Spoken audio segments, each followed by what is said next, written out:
All right, so next talk we have John Miller talking about social costs of strategic classification. Okay.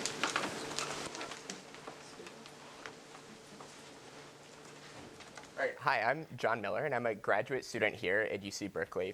And today I want to talk about the social costs of strategic classification. And what I hope to do today is to kind of elucidate some of the negative costs or kind of hidden externalities that are associated with common solution concepts that the community has been using around problems in strategic classification. So this is joint work with Smith and Milley, Anka Dragan, and my advisor, Moritz Reip. So before I launch into kind of our high-level critique of strategic classification, I want to start just by illustrating what is the project or the problem of strategic classification with a few examples. So imagine that we have an institution here, like a bank, that decides to classify people about or for something that they might care about, say whether or not this individual here, Bob, receives a loan. So typically in machine learning, we have a dynamic that looks something like this. The individual applies for a loan, and in this case, suppose he's rejected for a loan. Now normally in machine learning, this is where the problem stops. But in strategic classification, we're going to elucidate another dynamic that goes on. So Bob, remember, cares about whether or not he receives the loan.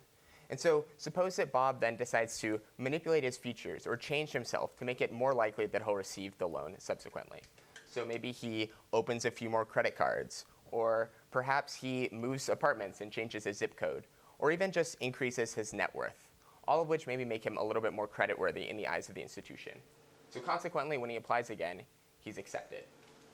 Now, I want to illustrate this is by no means kind of a hypothetical example. So there's a very recent paper that illustrates that a large number of people, when they're exposed to their FICO scores over time, subsequently kind of engage in these sorts of behaviors, and you see an uptick in their credit scores. So this kind of dynamic is ubiquitous in the lending setting.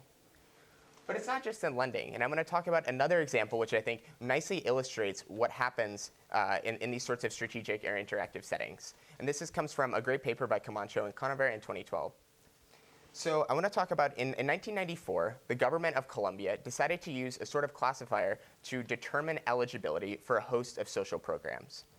The specifics of exactly like what the classifier is or how it's computed aren't particularly important, but the salient feature is that based on things like household income, demographic characteristics, etc., they construct something that they call a poverty index score, which ranges from 0 to 100.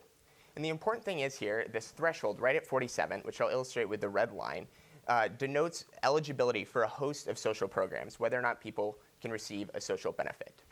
So in 1994, when this is first rolled out, you get kind of a nice bell-shaped curve around for the poverty index score, and the threshold picks out a particular quantile of the distribution. 3 years later, in 1997, we see roughly the same picture. The distribution still is nicely bell-shaped. The threshold's picking out roughly the same quantile. But then, in the summer of 1997, something interesting happens. The government reveals some of the information that goes into constructing the threshold and into constructing the score, and as well as reveals the eligibility threshold. And you see a different phenomena obtained. So a year later, in 1998, you see a sharp discontinuity right at the threshold of 47. So people that were just above the eligibility for social programs start to kind of manipulate the score and go below it. And then a decade later, in 2003, the measure is basically useless, where a large fraction of people are now below the score. And this is generally the dynamic that happens in strategic classification. So in a nutshell, we'll say that the strategic classification problem is as follows. When classification is used to allocate scarce resources, whether or not an individual receives a loan or whether or not they receive some sort of social benefit, they have an incentive to change themselves, to maybe apply for more credit cards, to increase their net worth, to manipulate their responses on a survey in order to receive a positive classification. So what I want to do in this talk is that normally when we think about problems in strategic classification, we take a relatively institution-centric view. Normally we focus on how do we find something like the Stackelberg equilibrium, which will maximize the institution's accuracy after accounting for the strategic behavior. Instead, what I want to focus on, and I want to elucidate some of the human costs associated with strategic classification. And in particular, the question that I want to explore is how do institutional efforts to improve strategy robustness affect the people classified? So just to sort of roadmap where we're going, I'm going to start out by kind of thinking about what this sort of strategic adaptation looks like, how we should think about it, And then I'm going to return to this trade-off and this tension between institutional accuracy on the one hand and the people who are being classified and adapting on the other. So when thinking about strategic behavior and strategic adaptation, I think it's really important to have a clear idea of what exactly we're talking about, because in different contexts, this can indeed look very different. So to illustrate this, I want to use an example from the domain of health insurance. So in the last few years, a number of health insurance companies have started offering incentives to people for kind of wearing a step counter and achieving certain exercise goals every day. And if you reach, say, a certain step count, you receive a lower insurance premium. So just for illustration, suppose you're somebody that's a little bit below the step count you need for today in order to get your lower premium. There's kind of two different ways in which you could think about how they might manipulate their attributes. What's that? Washing machine. Yes, there we go. Yes, I'm gonna give you a third one, which I think is still pretty good. So the first one is that you can pick up trail running, you can start exercising, you hit your step count. Also, because you're exercising, you become healthier, and actually the insurance premium is like maybe makes sense that it's lower. You can also purchase one of these fantastic machines. Like the Chinese internet is a wonderful place, and they have all sorts of great ways. So basically, you can shake your step counter every day on your desk.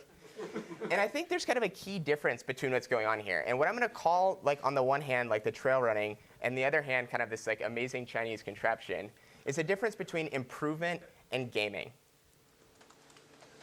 So what I'll call improvement is basically altering the decision rule or altering the decision by manipulation that changes the underlying label. So you should think about like actually exercising to reach your step count or actually increasing your net worth to improve your creditworthiness. And the kind of thing that unites a lot of these things, that these for the most part have positive effects. Like if you exercise more, you're actually healthier. Maybe you're actually also creditworthy if you have an increase in net worth.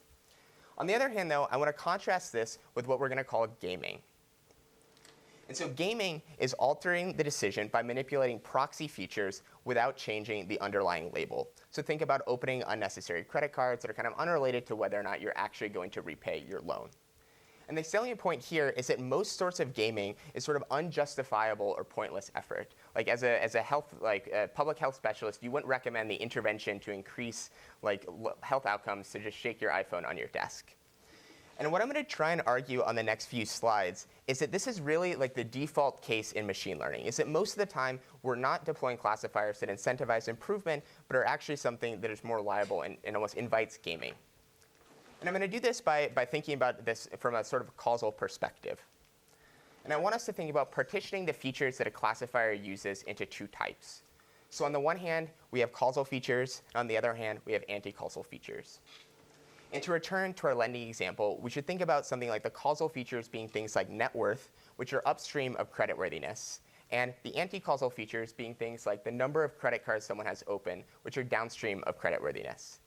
And I want us to think about separating or partitioning gaming and improvement into different categories based upon how one manipulates or intervenes on the different types of features in this graph. And so I think I'm going to argue that improvement is sort of manipulating the causal features in this graph. If you manipulate or intervene on the causal features like net worth, it actually improves your creditworthiness. And the other point here is that usually when you intervene on the causal features, you'll preserve classifier performance if the classifier is just using those causal features. Gaming, on the other hand, we should think about as manipulating the set of anti-causal features. So if you increase and intervene on the number of credit cards, at that point it's unrelated to the underlying creditworthiness. And so you're not actually improving anything. And particularly because now you're changing the distribution or you're breaking down these sorts of statistical correlations, when you are manipulating or gaming the anti-causal features, you're also going to degrade classifier performance. Okay, so I want to argue that machine learning is usually in the case where we see gaming and not improvement. And the reason being is that most machine learning systems are anti-causal. So there's a great paper by Shulkoff in 2012 which does a big meta-analysis of kind of how a lot of machine learning looks, and most of the problems that we're trying to solve are usually in the anti-causal direction. And in some sense, this is sort of the way in which prediction was designed to work. And if we think about domains like lending, in some sense, increased use of machine learning has actually led us to even use more anti-causal signals. So typically, if you think about how FICO scores maybe work, there's at least some causal factors involved, maybe your net worth or whether or not you have a savings account. But as we see people use machine learning to, say, predict whether or not you repay your loan based on your mobile phone, the features that we start to see are things like the number of outgoing calls, the text response rate, the airtime balance. all of which are kind of easily gameable and always going in the anti-causal direction. And kind of the evidence for this is that decision rules do indeed degrade under manipulation pressure. And so it's sort of this is usually encapsulated in what people call Goodhart's law, so that once a measure becomes a target and people start trying to manipulate it, it no longer becomes a good measure, so that things lose its predictive accuracy. And I'm going to argue just that the ubiquity of Goodhart's law is sort of evidence for the fact that most of the time we're working in the anti-causal direction. Consequently, what's the upshot of all this is that strategic adaptation to machine learning systems is often gaming, not improvement. Now, why does this matter? And I'm going to argue this matters when we start thinking about how certain choices about how we choose to account for and adapt to strategic behavior might incentivize more or less strategic adaptation. And if most of the adaptation we see is gaming, not improvement, we're kind of incentivizing or encouraging more of this pointless or unjustifiable effort. Okay, so now that we've sort of laid out the high-level problem of strategic classification and talked a little bit about what type of strategic adaptation we expect to see in the face of machine learning systems, I want to return to this question about, well, how do institutions typically defend against strategic behavior? Or at least, how does the computer science literature suggest that they defend against them? And to illustrate this, I'm going to use a simple binary 2D classification example. So on the one hand, we have the positive instances in the green, and on the other, the negative instances in red.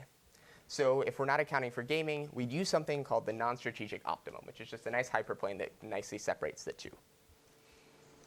So if you have strategic behavior, you'd expect some of the negatives that are close to the decision boundary to jump across it and obtain a positive classification.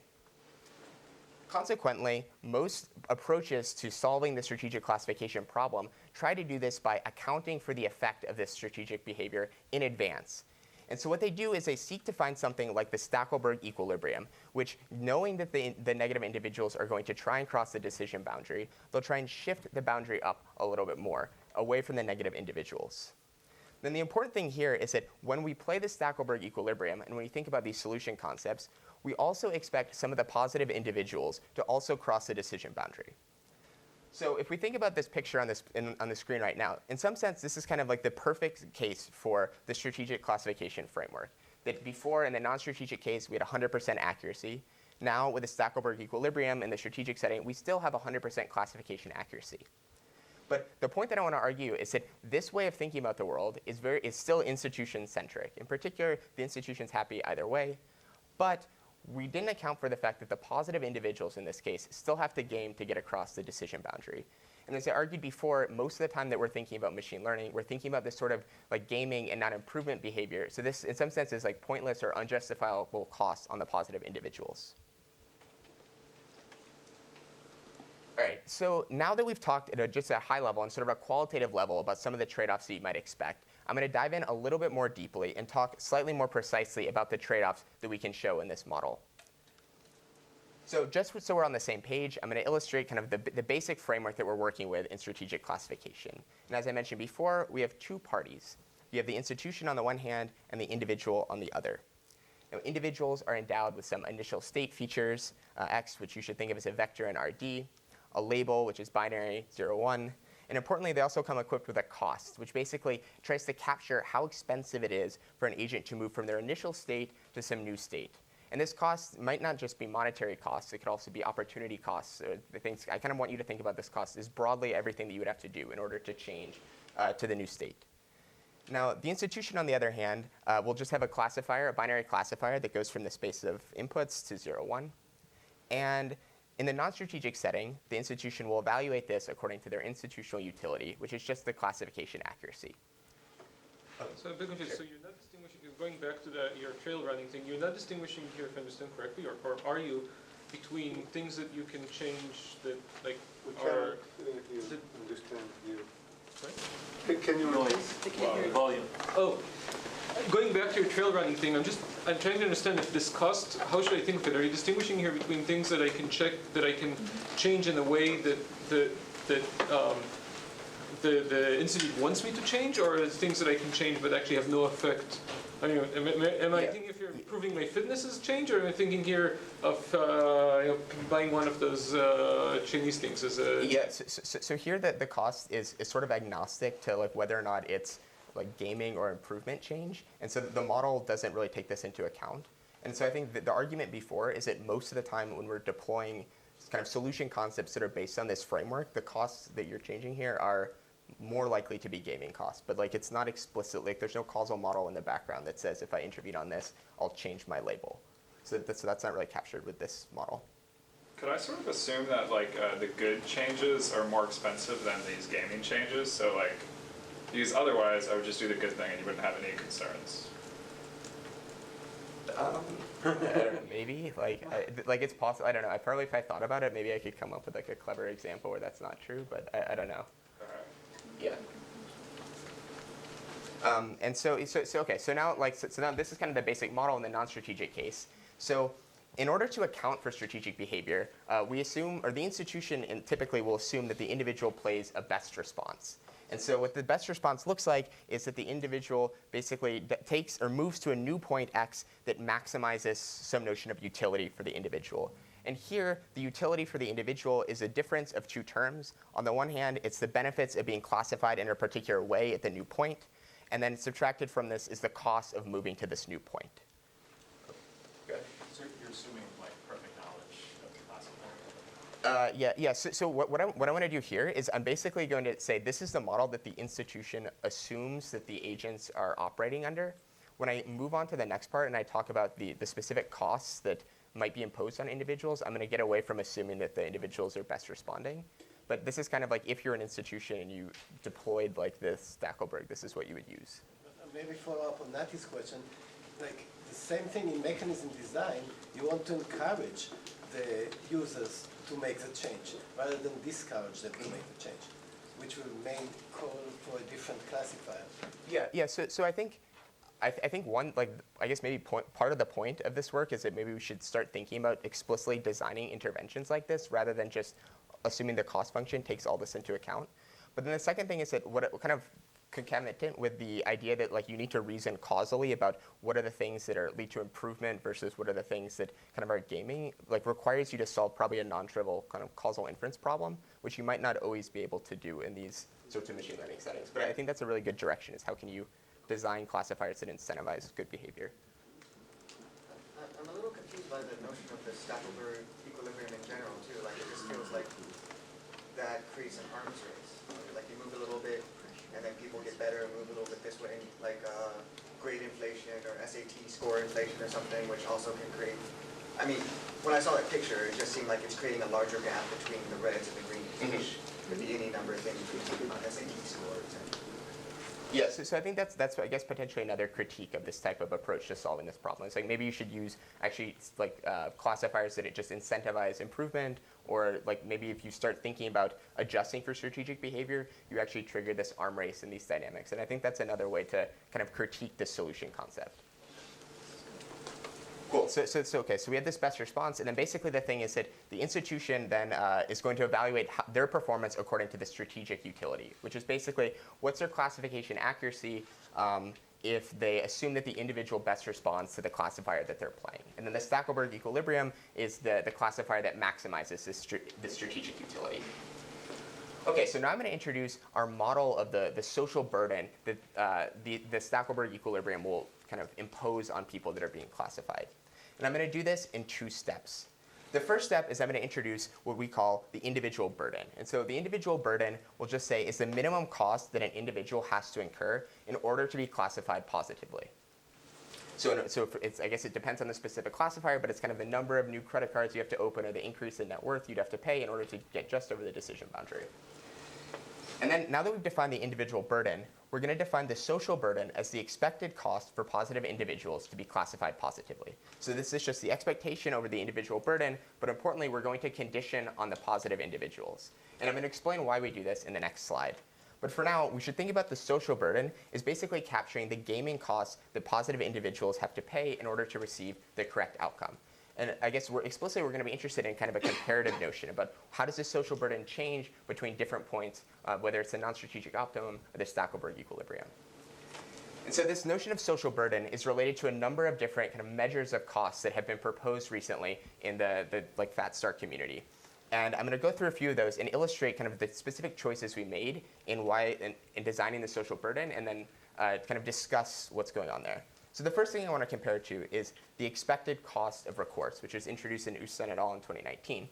And so here, the expected cost of recourse is exactly the same as the social burden, with the exception that they decided not to condition on just the positive individuals. They do this over everybody. And I think, I guess I'm going to argue why we should just think about the positive individuals in two ways. So first is that I think I argued before most of the time that we're dealing with these kind of machine learning settings, that the gaming or strategic adaptation that you see is likely to be not improvement. And so negative individuals that game likely aren't to become positive anyway. So like we're not going to argue about whether or not negative individuals should get a thing that they're not really qualified for. But in some cases, this can actually lead to like long-term harm. And so the situation is very muddy in the case of negative individuals. Whereas in the case of positive individuals, it's kind of very salient that it's a classification that they're qualified for, and this is an additional cost that we're going to impose on them. Now, we could also consider, as Braverman and Gard do in 2019, the expected cost of strategy. So the difference here is that rather than thinking about just the burden, they explicitly measure the expected agent utility, assuming that the agent plays a best response.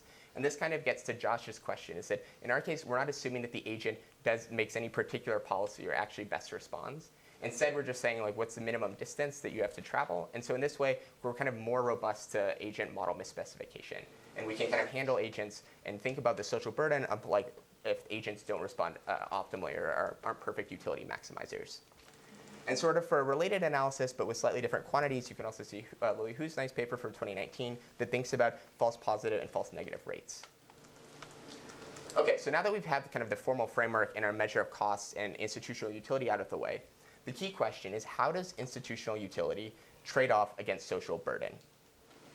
And before we do this, I'm just going to mention kind of a slightly technical lemma that we use to reduce the problem from considering arbitrary classifiers and like high-dimensional feature spaces into just thinking about threshold classifiers. And in particular, we're going to think about classifiers that are just thresholds on some likelihood. And so to recall, we'll say that the likelihood of a point x is basically just the probability of being a true positive if you have the feature values x initially.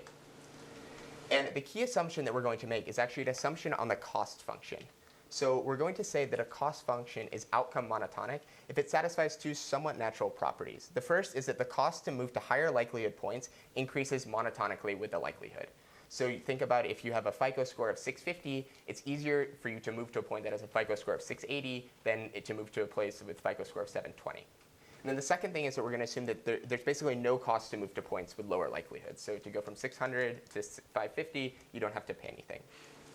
So if you have an outcome monotonic cost, the key lemma is that every classifier has an equivalent threshold classifier with the same institutional utility and the same social burden. And so a threshold classifier just looks something like this. Basically, you compute the likelihood for your initial point. You check, is it bigger than some threshold tau? If it is, you're classified positively, otherwise classified negatively. And so importantly now, like even though we started with arbitrary classifiers and high-dimensional input spaces, now we can just reason about what happens as we vary this threshold tau. And so I'm going to get to our first main result, which is basically a trade-off between institutional utility and social burden. And I'm going to start by characterizing what the institutional utility looks like as we vary this threshold tau on the x-axis here. So first, we showed that the institutional utility is a quasi-concave function of the threshold. So it's monotonically increasing until you get to the point that has maximum strategic utility, which is the Stackelberg equilibrium, and then it's monotonically decreasing after that. And I'm going to call our attention to 2 points on this curve. The first is the non-strategic optimum, which is what the institution would play if they didn't account for strategic behavior. And then the other point is, which as I mentioned before, the maximum of this curve, which is the Stackelberg equilibrium. And also we show that basically the set of Nash equilibrium will always fall in between these 2 points on this curve. Okay, so now that we've characterized what the institutional utility looks like, the next thing to do is think about what does the social burden look like as a function of this threshold. And what we show is that the social burden is monotonically increasing as a function of this threshold.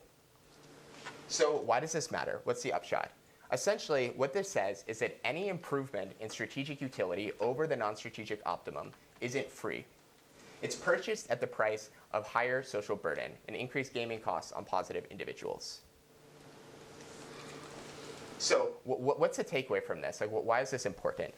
Well, we think typically when we think about strategic classification, we're usually only operating at one of the two endpoints on this curve. So typically, either we do nothing to account for strategic behavior, in which case we're at the non-strategic optimum, Or as soon as we start accounting for strategy, we go all the way to the other end and we take a completely institution-centric view and like choose a Stackelberg equilibrium. So what we argue is that you should probably think about actually more richly exploring the space of trade-offs in between these points. Of course, the choice of operating point is context dependent, but there's a number of different reasons why you wouldn't always choose, even as an institution, the Stackelberg equilibrium in this case. So one is that institutional accuracy is awfully a loosely or even misspecified objective for what you care about. So it might be the case that small accuracy gains for the institution really don't matter. And if you consider the large social burden that a potential 1% increase requires, maybe you choose a different point on the curve. It also gives maybe some motivation for why we should consider things like the Nash equilibria instead of the Stackelberg, which is that the Nash equilibria always has lower social burden than the Stackelberg in this picture. Do things change if I think of the data as not being binary, but people having some like quality, and maybe some, thinking back to the examples before, some of the green points that are very close to the red points, maybe I'm okay with them having some cost because they're actually of lower quality than the ones on the very far left. I think you could probably extend like a lot of the kind of analysis here to handle like slightly more fine-grained notions of cost, or if you have different types of individuals, positive or not. I think right now this framework doesn't explicitly include that because mostly we just wanted to illustrate like the high-level trade-off, but it seems like that's a good direction. Okay, so now that we've talked about kind of the trade-off on the one hand between institutional utility and social burden on the other, I think it's also natural to consider how increases in social burden might also elicit fairness concerns. And in particular, if we're increasing social burden by choosing higher points that have higher strategic utility, it's natural to ask, how is the social burden distributed across subpopulations? And so just to present this kind of as cleanly as possible, I'm going to first describe a measure of unequal burden in the case where we just have two distinct subpopulations. So we're going to think about having an advantage group, group A, on the one hand, and on the other hand, a disadvantage group, group B, on the other. And I'm going to define a measure of the unequal burden that falls on these two different groups, which we call the social gap. And essentially the social gap is just the social burden that would fall on members of group B, so the expected burden of positive individuals from group B, minus the social burden that would fall on members of group A. And I'm going to talk about two different ways in which we handle or think about ways in which members of group A or group B could be disadvantaged. So the first way that we think about disadvantage is what we call disadvantage in features. And essentially we say that group B is disadvantaged in features with respect to group A if positive individuals from group B have systematically lower outcome likelihoods than group A. So you should think of this as kind of a systematic measurement bias. So if we're going to summarize this in terms of like the CDFs of their likelihoods, it would look something like this follows. That if you look at the positive individuals from group B, they always have higher likelihoods than individuals from group A. And to make this slightly more concrete, I'll use an example from lending, where if on the x-axis here, I'm going to plot like a normalized version of a FICO score. And on the y-axis, I'm just going to plot what's the CDF of positive individuals from each group. And what you can see is that for every single level of FICO score, that white individuals have the CDF for black individuals is higher than the CDF for white individuals. So the way to interpret this is you can imagine that among individuals that are going to repay, the distribution for black individuals is shifted towards lower FICO scores than the distribution for white individuals. And so consequently, you should imagine if you raise the threshold a little bit, like all those individuals have further to go and have to incur probably a higher cost in order to cross the threshold. So the next way that I'm going to... This is even if the FICO scores are calibrated? Doesn't this mean they're not calibrated? I don't think so, right? Yeah. Because it's just seeing positive individuals. Yeah, I'm not sure. So I guess this is basically the condition, and then this is not from like a calibrated FICO score, just from like actual FICO scores. But somehow there's less information in the prediction. Yeah. In the group B. Yeah, exactly. Yes. So then the second way that we're going to think about disadvantage, and this is maybe is even more natural, is what we'll call disadvantaged in cost. So we'll say that individuals from group B are disadvantaged in costs relative to group A if they just experience higher manipulation costs than people from group A. And this is very similar to the analysis in Who et al. In 2019. So kind of for every point X and Y, the cost in group B is higher than the cost in group A. And there's a litany of different reasons why you could experience like higher costs from different groups. And I'm going to illustrate two, and there's a bunch more examples in our paper. So the first one is you can imagine that there's economic differences between the two subgroups. So you should think about the example of college admissions, so that families with means have access to test prep services, better extracurriculars, maybe even sailing coaches that let them like more easily access higher education institutions. The second thing you might think about is something like information asymmetry. And so to refer to the example at the beginning of the talk about social program eligibility in Colombia, is that families with political connections or who are closer to the officials that are actually deciding whether, implementing the procedure and can tell them about what exactly is in the score and how exactly these scores are calculated, might find it significantly easier to manipulate them than individuals without. And then there's, I guess, a variety of other reasons why you might be able to experience different costs across the two different groups. So what's the key result? And in order to explain the result, I'm going to return to our image that we have before of social burden against institutional utility. So as before, you have institutional utility and social burden, which is monotonically increasing as a function of the threshold. And now what I'm going to do is I'm going to plot this quantity, the social gap quantity, again as a function of the threshold. And what we can show is that the social gap is also monotonically increasing in the threshold. So the way that you should interpret this is that increases over the non-strategic optimum, one, are purchased at the expense of higher social burden. But if then you go further and break down, well, where is this burden falling? We actually show that the burden falls disproportionately on members from the disadvantaged group as you continue to move the threshold higher and higher. So this should also elicit sort of fairness concerns, in addition to just the general concern about kind of higher social burden in the population. How do you model the disadvantaged group in your model? So these are both, this is for either the disadvantage in features or disadvantage in costs. So kind of the intuition for the disadvantage in features is that you can imagine if individuals from the disadvantaged group or positive individuals have systematically lower scores, then as you continue to raise the threshold, like the distance that they have to travel to get to the threshold gets higher and higher relative to people that are initially like close to the threshold. It could also just be like closeness to the threshold, right? Like confidence or margin or something. Yeah, exactly. Which is probably both of the distribution and also the initial, deploy predictor, I guess. So I guess it's kind of agnostic as to where you start on this curve. So this is true for every single point on the, like every single tau, basically, as you vary the threshold. But I think the important point is, where do you start, and then where would you go to afterwards if you want to make it more robust to strategic behavior? Great. Okay, so what's the upshot of all this?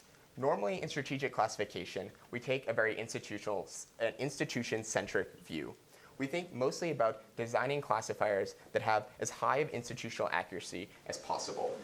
And what we want to do in our work is basically argue that this increase in institutional accuracy isn't free. It comes at a human cost.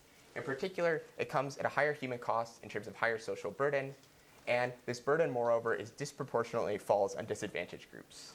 So what I think we need more of is we need more of not just understanding how to build machine learning models that are robust to adversarial or strategic behavior, but thinking about the ways in which those models affect the people who adapt to those models, and thinking about the cost that imposes kind of broadly on the population. And with that, I want to thank my collaborators, Smith and Milley, Anka Dragan, and Moritz Hart, and thank you.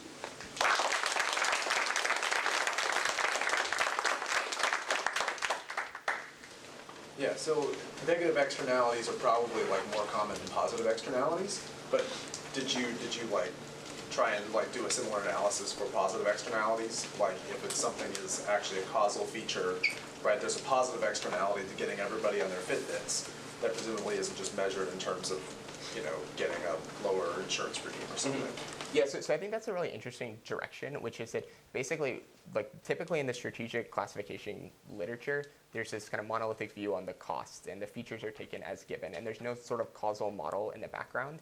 And I think what I want to argue is that if we want to start thinking about the positive externalities explicitly, we need to start reasoning more about the causal models and the way in which kind of changing your features also subsequently changes the labels downstream, and to build that into a kind of a complete picture on kind of both at the same time. So I don't think that's something that the models explicitly handle right now, but a really interesting way to improve a lot of the strategic classification work.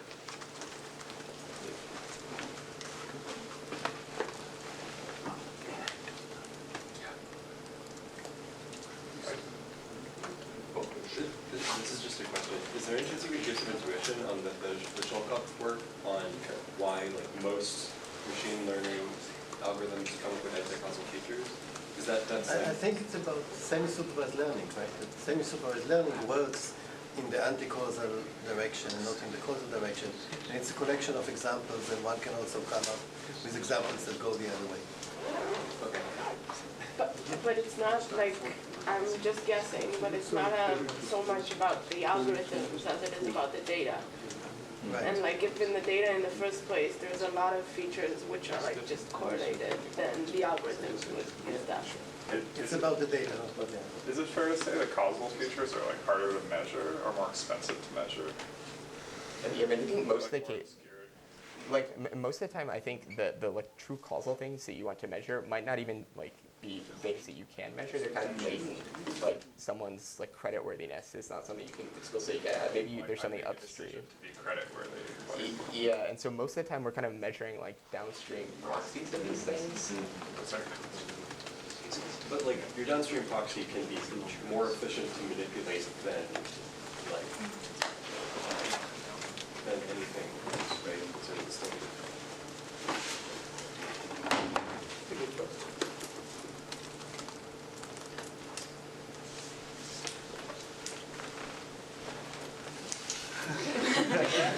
So we'll start the panel a bit earlier than planned at 3.